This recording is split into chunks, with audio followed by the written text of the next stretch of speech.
Haya buch jopiny chakore sani wago mbaka mar Twak moriwo kanyakla Azimio kod Kenya Kwanza chal ni nitiere tungni moro kanyo. Mheshimiwa Millie Odhiambo ni kodwa kae ne jaod bura mar Suba North kendo jakanyo no duol mar Twak moriwo Azimio gi Kenya Kwanza. Erokamano ahinya kuom miyowa seche. Erokamano. Gima ji penjo malich ahinya ni ang'o momiyo Twak omoko Mheshimiwa? Twak omoko nikech kan wadhi e buchego to waneno ka gima wane ma wadich gi bura molo jokeke. Kech gine mane gikwayo ni mondo wabed gi bura mondo wawinjre. To kwa dhi e bura kata koluong bura gibiro modeko ok gidich gi bura to ka gibiro to be gichal ka gima gin gi duonde ariyo. Tie joko manitiere gi wuodgi motelo negi gi wuodgi maluwe. Koro giwuoyo ka gima ng'ane niko jomoko niko ni jomoko nikocha. To moloyo tik en gik ma anyalo wacho ni substantive. Ok gidwa ni wachopi. Gidwa mani kwa dhi to wacho gik matindo kaka nwasom minutes mokadho. Gik moko matindo mokony to nwadhi kuro wa joma dongo. Wa jomosomo. Wa jomor gi chama magwa chama magi mondo wawach weche manyalo tero Kenya mbele. To anena kwa chalo jok maluorore aluora ma joma miela to kwachore mbele. Gichalo ka gima giketho sa. Giketho sa. To gini be nopoyo uko sunung'eyo maber ni nitiere kaka jo Kenya Kwanza ok chal joma ne dwago Twak e yo makare. Well, ng'eni kane gikuongo unda gini kata king'iyo kaka ne gichako loso jok mabiro ne wasechich kodgi. Ne wachich nikech ka gine magikwayo ni mondo walos bura. To gine magikawo kinde mar mondo giket tim gi. Wan waketo tim marwa kata kapok giketo margi. Wachak waketo joint secretary. Waketo marwa gin gikawo kia weeks adeko ka giketo margi. Koro gichalo ka gima giluongo bura. To wane mwasagi ni waromuru wabed nade. Koro ne wasechich. Ne gichalo joma dwa ni mondo. Waket sa mondo weche. Koro ne gichalo joma dwa no ket sa mondo piny kuo. Lakini gichalo jok manigi adieri ni gidwaro ni mondo weche gi odhi mbele. Uchalo joma samoro un be kaka jo Azimio. Yes. Uwacho kama chieng' machielo to chieng' machielo uchako loko. Uchalo joma sik choro gima dongere luongo ni goal post. Nuchako ni Cherera 4 nyaka duoge tich. Sani koro nuwuok kanyo koni duol mata IBC ni manyaka ng'i kaka itimo. Actually, uchako loko sani ni koro wach mar ni Kenya Kwanza biro kawo jomoko Jubilee ni ema koro kodwar. Aparo ni gimoko understand. Nitie gik monya wacho mang'eny oko. Mamago to wabonya wacho kata wanyalo wacho kata mana ni girwako lewni maricho gi loke. But me burani to gin gik mondiki kendo nitie nyaka agreement mwandiko mawacho ni gige Azimio gin 5 mag gige 7. Wan wandiko gige 5 mag 7 omiyo pok waloko magwa. Gik mane wawacho very clear. Kendo nwang'eyo ni samwa donjo agreement kech ji jalok ga paro emomiyo nwandiko gige wagi. And they are very clear. Omiyo kaeto nitie gik moko mwanyalo wacho ni subset mar another one.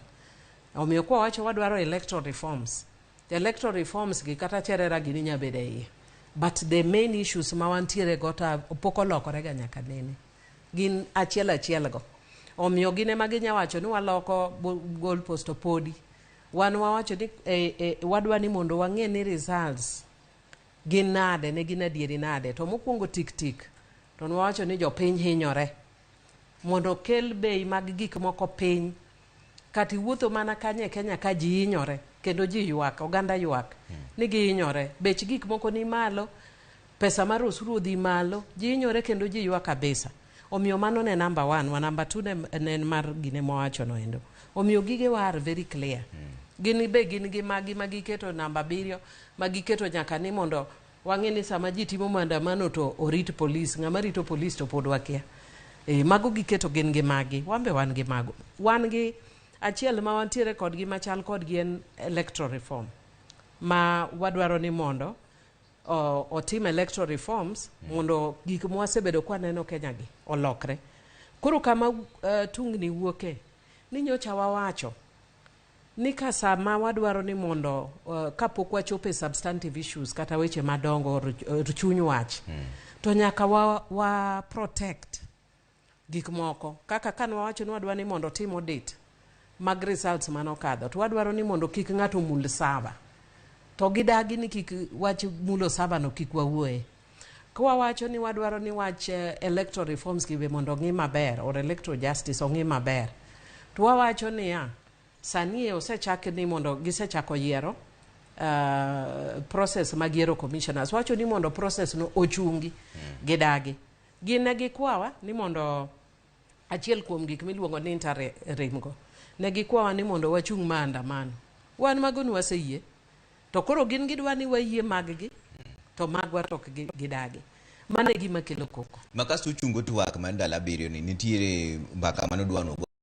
wacho ni giwuok noluongi ot maduong' gidhi gitimo gima dongere luongo ni parliamentary group meeting mane gitimo chande noneno nang'o nodwaro ni kik gidhi ka jatend gi luongogi no donge mano nwang'eyo momiyo ne gidhi gokinyi noromo warom saa 3 to gikwayowa ni gidhi romo gi jatendgi mwayie ni sawa mano owinjore dhiuru adhiya ma gidhi wawacho ni wabiro romo saa 8:30 wabiro saa 8:30 ng'eny gi nochopo gimoro madhi mana saa 10 ya modeko jo media ne nitie kacha panu neno but still pod ne wawacho ni jidich ji jo parliament kata senate ni yawo chieng'no omiyo kata nitie achiel ariyo kuom mabe modeko kech be ni yawo senate chieng'no omiyo mano nokotamowa mondo wabed piny mondo wawuo koro kamwa wueni gima ne koro kelo wach ahinya chieng'no ni weche mane wawacho wik mokadho mwasewinjore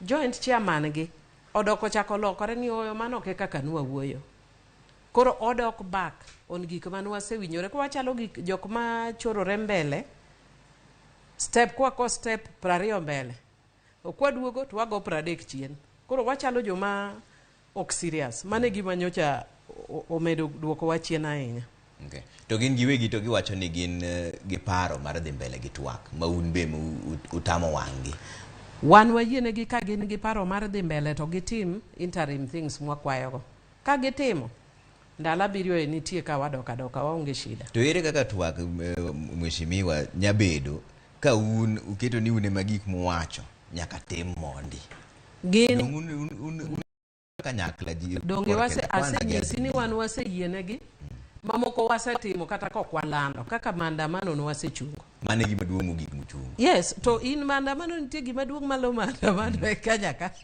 ka wane mwatimo maduong' malo maandamano ma giluoro malich kamacha donge ni wasechungo maandamano to gikwawa wan we are willing mar chungo maandamano gin gi yete mang kane gikwayo gik ma gikwayo wan ng'enygi ok wachandogi ogin kwayo to gikoni ok ginyal chiwo duoko nyaka digi penji to ena kamano wika wik kwadhi to kwane kaka wasudo nyaka nwachak bedo nyaka sani kinya wacho ni ere gima substantive motegno mwasetimo to wan jo mosomo te nyocha wacho kate committee kacha ni wan jo mosomo kendo mariek dang wawachi ni gigie kini gik matindo tindo dang tamwa ndalo gite okwa wache kata odiochieng' achiel ni waseloso achiel kende achiel kama to kata twag ni koduogo koro mheshimiwa modhi mbele mutieko report pod nyaku ket mana udakete tim nade dong pod nyaku dhi mana ir jatend piny Kenya koso udwaro nang'o kaber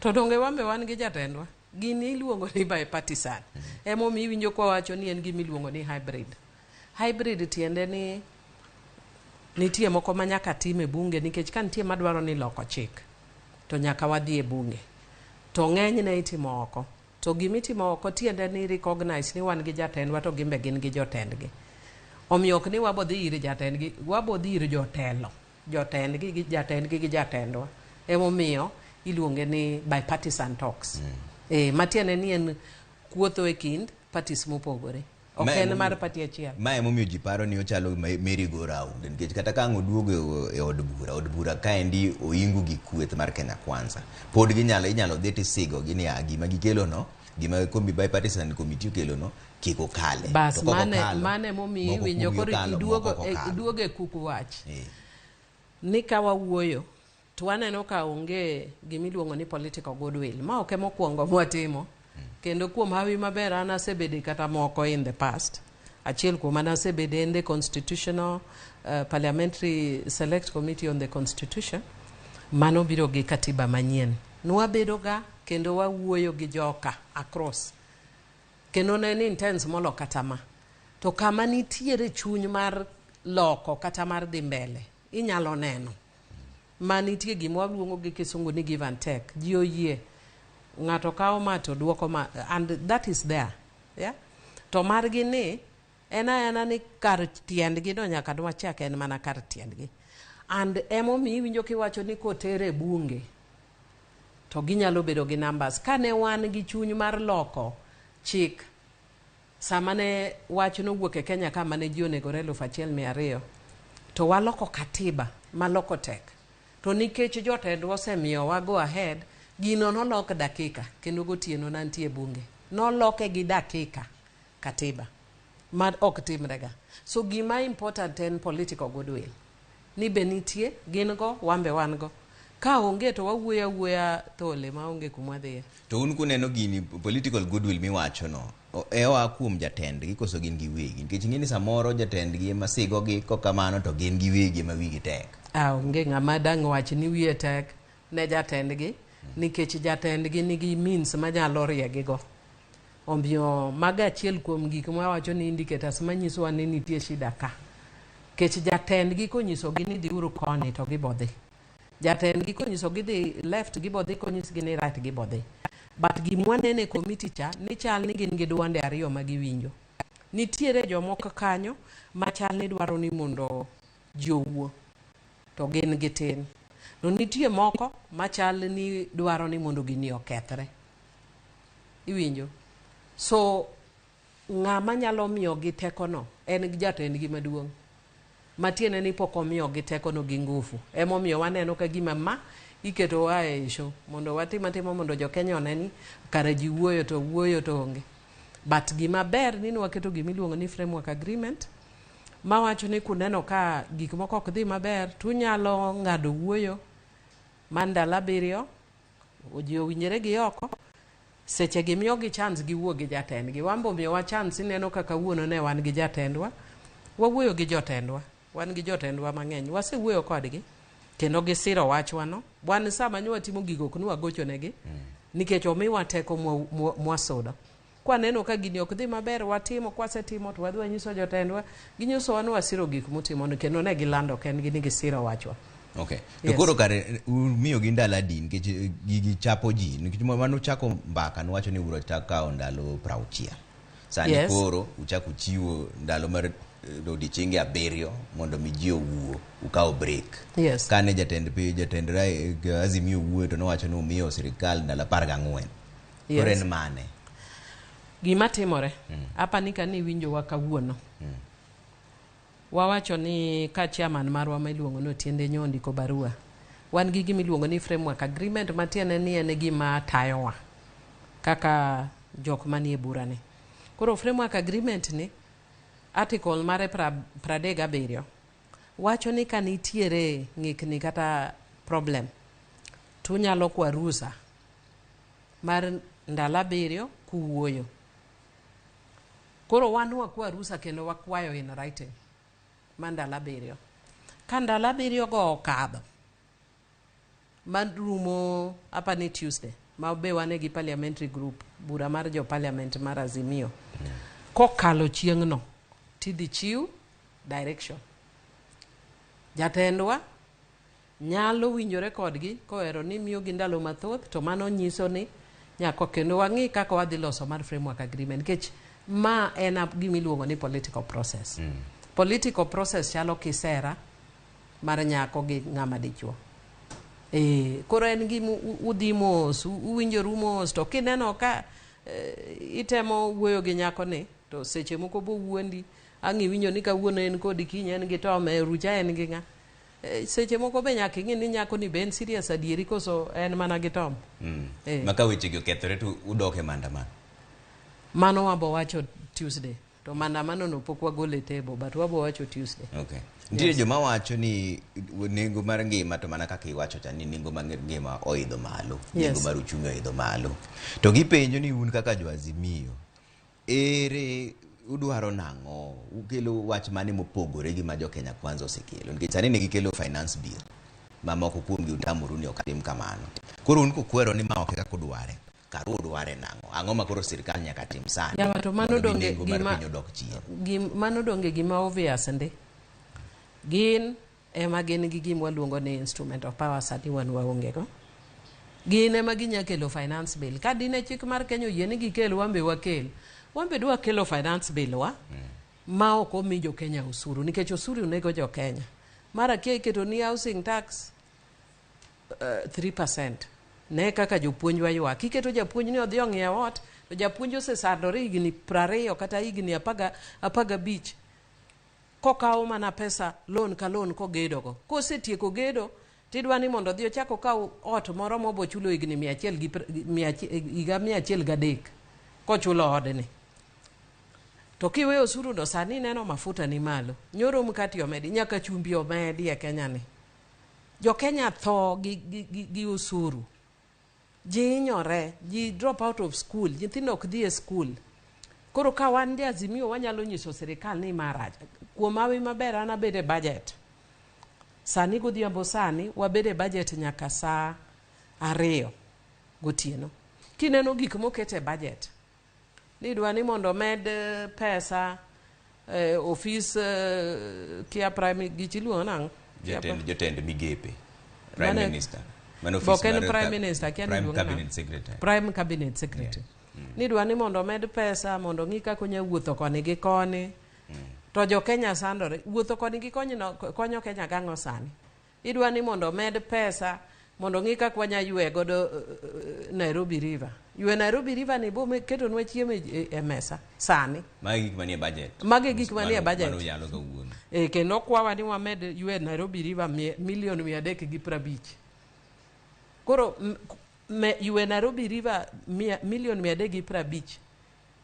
Gikawo pesa no tiketo ni mondo oduok bech moko. Mane maber ne jopiny.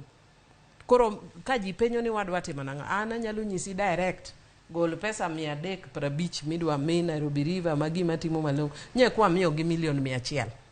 Wachak wamedo gi milion 100. Gima koko chak ni to pesa mang'eny gidwa timo.